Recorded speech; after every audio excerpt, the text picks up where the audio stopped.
Desde mi punto de vista, lo que suele caracterizar en este caso a las burbujas, ¿vale? Tiene que ver mucho con una sobreexpectativa que por detrás realmente no tiene una demostración del valor que se está prometiendo, ¿vale? Y además suele ir acompañado, ¿vale? Por lo que hemos visto en otras burbujas pasadas, de una adopción que va más en línea de moda que de realmente una estrategia por detrás. Entonces, dicho esto, si cogemos la inteligencia artificial generativa y hacemos un análisis pausado, ¿vale? Vemos que realmente parece que no responde a ese patrón, ¿vale? Parece que no va a ser una burbuja. Y digo esto porque yo creo que hay tres grandes puntos que nos hacen pensar en ello. El primero, que ya estamos viendo que hay un retorno, ¿vale? Y una captura de valor por parte de las empresas, ¿vale? En concreto tenemos varios informes a nivel global en KPMG que hablan de esto. Uno que habla de un potencial de captura de entre el 4 y el 18% de EBITDA, ¿vale? Estamos hablando de un equivalente EBITDA, que obviamente se representa no solo por un tema de eficiencia y optimización, sino también por captura de valor. Vemos que, en concreto en el sector consumo y retail, aproximadamente el 73% de las empresas hablan ya de captura de valor real, ¿vale? En casos de uso concretos. Ya no hablamos de pruebas de concepto, hablamos de casos de uso que están en producción, y esto nuevamente sale de un informe, ¿vale? Que realiza KPMG con carácter anual en más de 2.500 empresas, con lo cual esto refuerza el primer punto que te comentaba, que es que sí que hay una captura de valor real, ¿vale? El segundo punto yo creo que tiene que ver, ¿vale?, con el hecho de la transformación operativa. Es decir, estamos viendo que la inteligencia artificial no ataca un punto concreto, no es un enfoque táctico, sino que realmente se está planteando como una tecnología fundacional que lo que va a hacer es, o lo que está haciendo ya es transformar diferentes áreas de la compañía, ¿vale? En el caso concreto de la moda, estamos viendo una transformación de la cadena de valor completa, ¿vale? Desde el diseño de producto, la compra de materia prima, hasta lo que tiene más que ver con la relación con el propio consumidor, con lo cual yo creo que esto es una gran diferencia que también vemos que hace que pensemos que esto no va de una burbuja. Y yo creo que hay una tercera que también es relevante, ¿vale? Que habla sobre la madurez en la adopción. Estamos viendo que la mayoría de las empresas empezaron con un enfoque bottom-up, ¿vale? Haciendo casos de uso muy tácticos para probar la tecnología, pero que la mayoría de las empresas que tienen un nivel de madurez alto, lo que están haciendo realmente es definir un plan estratégico en el que la IA tiene un peso muy relevante, ¿vale? Y estamos viendo que además en concreto en el sector, también derivado del informe que os comentaba antes de KPMG, pues aproximadamente 2/3 de las empresas encuestadas hablan de un incremento en su inversión alrededor de la IA en los próximos 18 meses, ¿vale? Con todo y con esto, yo creo que refleja muy bien que la inteligencia artificial, que ya lleva muchos años utilizándose en el sector, es una realidad, y que la inteligencia artificial generativa realmente lo que está haciendo es acelerar un poco esta adopción y, por tanto, en nuestra opinión, obviamente, esto no sería una burbuja tecnológica.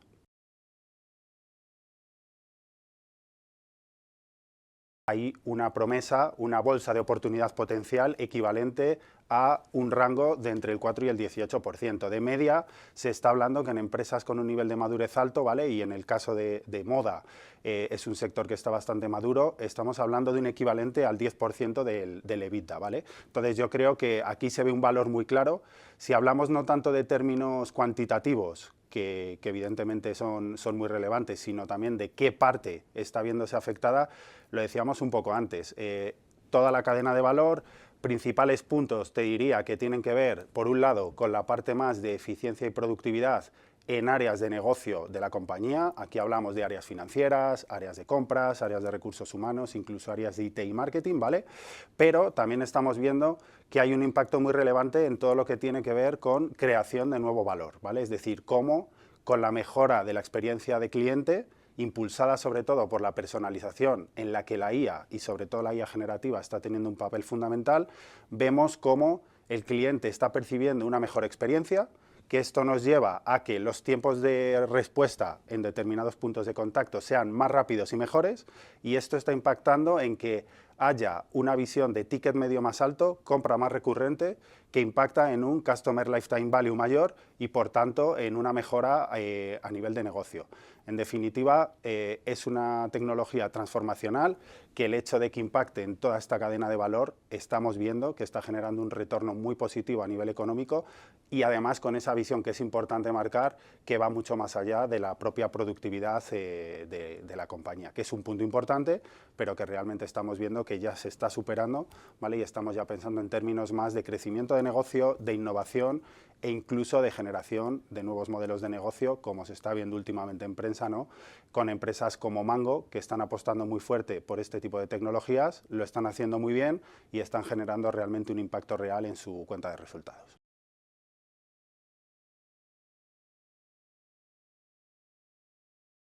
Pues un poco en línea de esta reflexión, ¿no?, sobre cómo va a impactar esta eficiencia de la IA en el sector de la moda, si la moda va a ser más barata y demás. Aquí lo que vemos es que claramente es un cambio y una transformación estructural, ¿vale?, que obviamente se está adoptando de una manera gradual, y esto va a tener un impacto muy probablemente en una moda que va a ser más sostenible, ¿vale?, porque vamos a ser capaces de gestionar mucho mejor la demanda, ser más ágiles a la hora de reaccionar ante señales del mercado y reacciones del propio consumidor, y esto es muy probable que nos lleve a tener una moda más barata, ¿vale?, como planteabas. Dicho esto, yo creo que es una buena noticia, porque más barato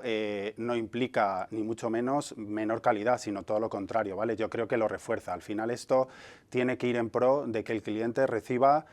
un producto que esté mucho más adecuado a lo que él realmente quiere, es decir, que vayamos hacia una personalización aún mayor en la moda, que sea una moda mucho más sostenible, ¿vale?, y que nos lleve a tener un modelo de negocio dentro del sector que no esté tan tensionado por tema de precios y por tema de sostenibilidad, y lo encajemos de alguna manera en una moda mucho más eficiente, mucho más sostenible, ¿vale?, y sobre todo mucho más resiliente, que yo creo que es uno de los temas que más está en la agenda de todos los CEOs, ¿vale?, y en el que la inteligencia artificial vemos que cada vez más está jugando un papel fundamental por su impacto, como decíamos antes, en las diferentes áreas. Entonces, en definitiva, creo que esto es algo muy positivo para el sector de la moda, porque en el fondo no estamos hablando de precio, sino del valor que vamos a ser capaces de aportar a nuestros clientes, ¿vale?, y, en definitiva, cómo este valor que aportamos a nuestros clientes va a impactar en nuestra cuenta de resultados, tanto a nivel de ingresos, ¿vale?, como a nivel de ser capaces de reducir costes, donde realmente a día de hoy estamos viendo que hay ciertas ineficiencias.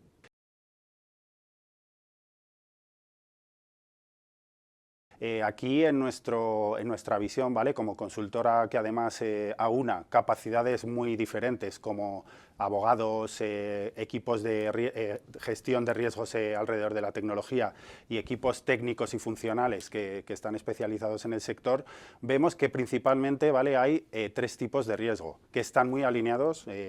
además yo creo que es importante mencionarlo, con lo que es la normativa europea, el AI Act, ¿vale? Los tres tipos principales de riesgo que vemos tienen que ver con los riesgos reputacionales, con los riesgos regulatorios y con los riesgos operacionales, ¿vale? Los riesgos reputacionales tienen que ver, como tú decías,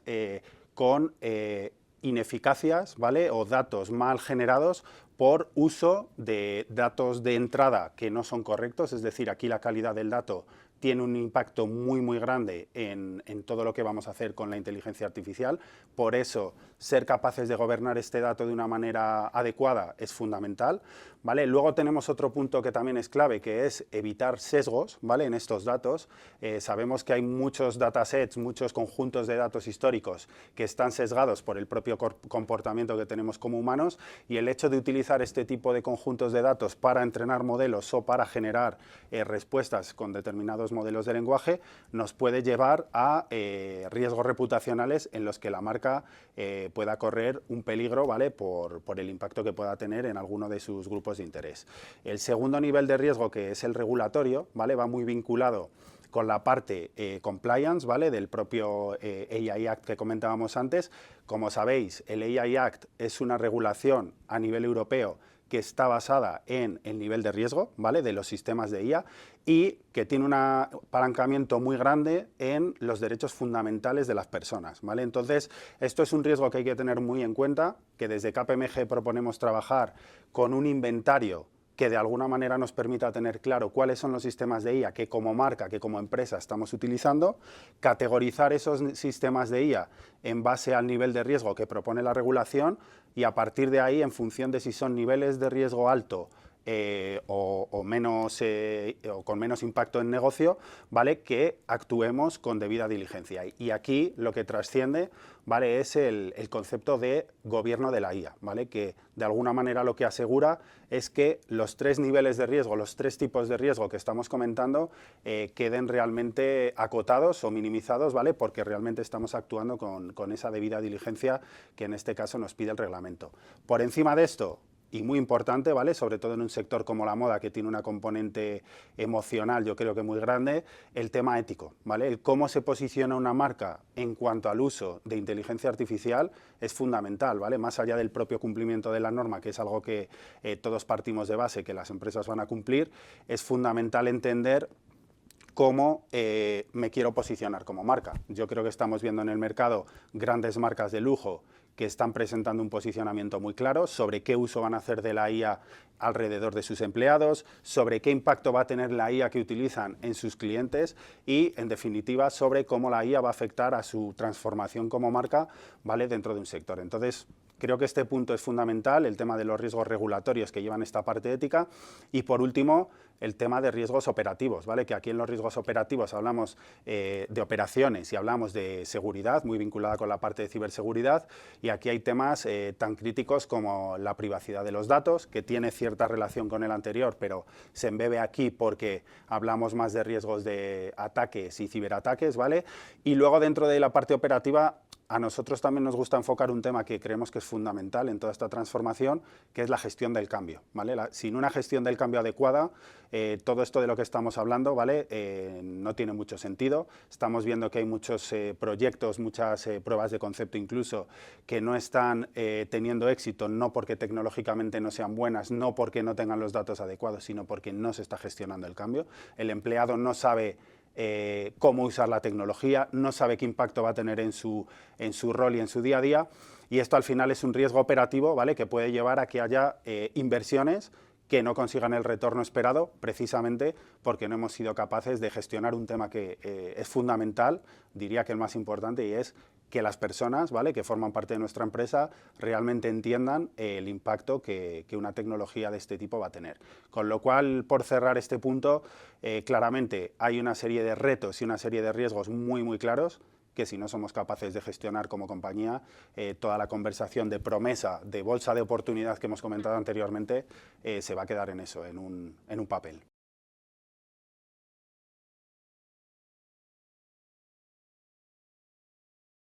Se habla, de hecho, mucho sobre este tema, sobre si la entrada de esta tecnología va a generar realmente una brecha entre grandes empresas y empresas más pequeñas, ¿vale?, y en concreto dentro del sector de la moda. Yo creo que aquí hay un debate, una reflexión, ¿no?, que se irá dirimiendo con el paso del tiempo, ¿vale?, pero que de alguna manera tiene 2 posicionamientos muy claros, ¿vale? Uno es que se va a generar una brecha cada vez más grande porque la inversión y la capacidad de poder testar esta tecnología está más en manos de grandes empresas que tienen equipos técnicos, que tienen infraestructuras y, en definitiva, que tienen capacidad de inversión no solo en tecnología, sino en el resto de palancas que hemos comentado anteriormente, en tener un dato de calidad y bien gobernado, en tener una gestión de personas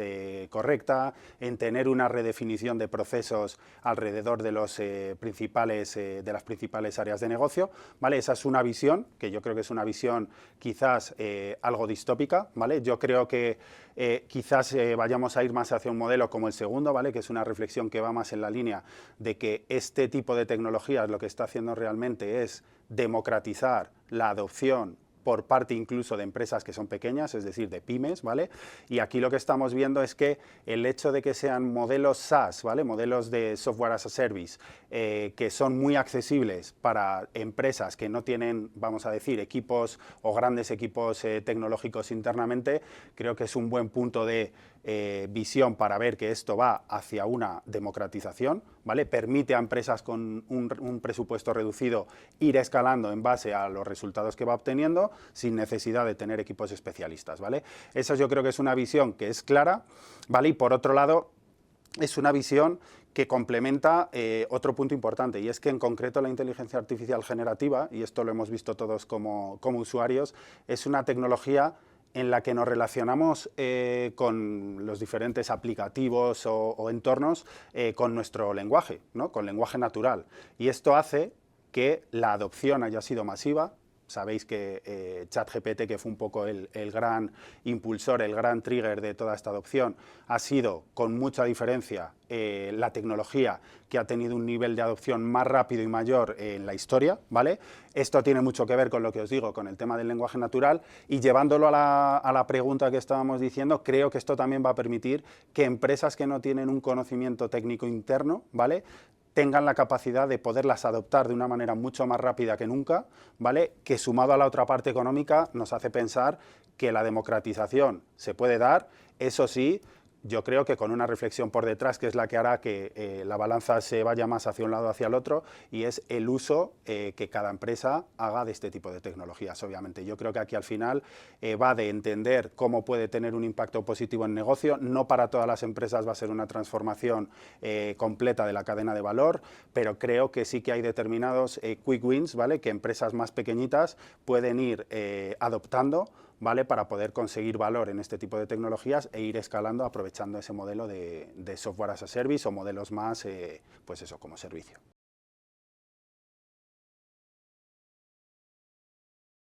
De cara al arranque, ¿no?, al empezar con esta adopción en empresas, digamos, de un perfil más pequeño, con recursos más limitados, claramente la recomendación que hacemos siempre es empezar por la alfabetización. Es decir, ese literacy, esa formación que lo que nos permite es que nuestros empleados, ¿vale?, a diferentes niveles, os diría que a todos los niveles, realmente entiendan, por un lado, el potencial que tiene esta tecnología o este tipo de tecnologías, y por otro, los riesgos que tienen, ¿vale? Es importante que los empleados entiendan, ¿vale?, que esto no solo va de beneficios y de capturar valor, sino que también va de una serie de riesgos que hemos visto anteriormente que hay que gestionar. Entonces, creo que es un punto de partida fundamental,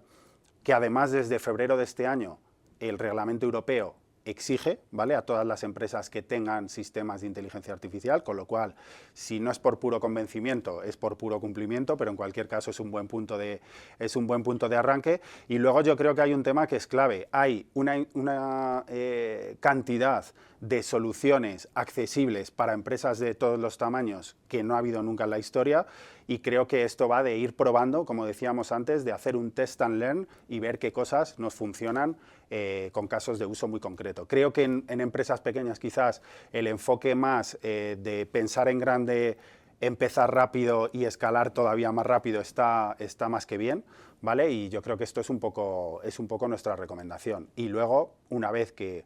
hemos definido cuáles son los casos de uso que realmente nos pueden llegar a aportar valor, quizás ya entrar en una reflexión más estratégica y más estructurada, buscando los partnerships que nos puedan llevar a escalar ese modelo, ¿vale?, pero teniendo en cuenta que los recursos de este tipo de empresas son limitados, y por tanto creo que el hecho de ser capaces de demostrar el valor desde el minuto uno es fundamental.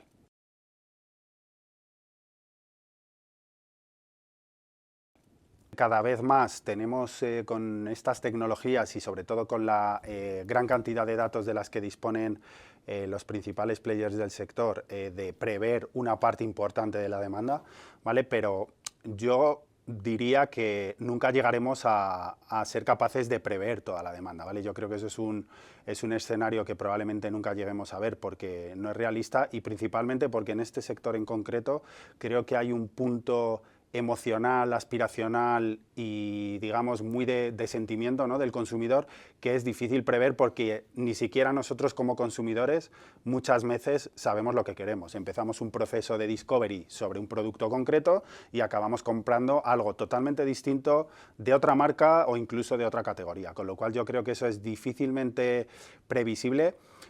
Dicho esto, creo que es cierto que cada vez más, ¿vale?, estamos llegando a un punto en el que la demanda se puede prever mejor. Creo que estamos pasando de un enfoque o de un modelo de demanda muy reactiva a un modelo en el que cada vez somos capaces de anticiparnos más a lo que realmente el cliente o el consumidor quiere, y eso nos permite ser mucho más eficientes a la hora de producir determinados productos, ¿vale? Pero creo, como decía, que nunca vamos a llegar a ser capaces de controlar todas las variables relacionadas con esa parte emocional, y sobre todo porque hay un punto que estamos viviendo desde hace unos años, ¿no?, que es que las tendencias en el sector de la moda cada vez van más rápido, ¿vale? Las colecciones que antes duraban muchos meses, ahora estamos viendo que se están acortando en algunos casos a pocas semanas, ¿vale? Y esto viene muy influenciado también, pues, por temas como las redes sociales y otros inputs que constantemente estamos recibiendo como consumidores, y por tanto creo bueno, que hay una mejora clara, que estamos yendo hacia un porcentaje mucho más alto de previsión, ¿vale?, de esta demanda, que también nos ayuda a intentar evitar las rupturas de stock y de alguna manera asegurar que siempre tenemos el surtido que necesitamos para maximizar el negocio, pero que en definitiva nos lleva a pensar eso, que nunca vamos a llegar al 100% de previsibilidad.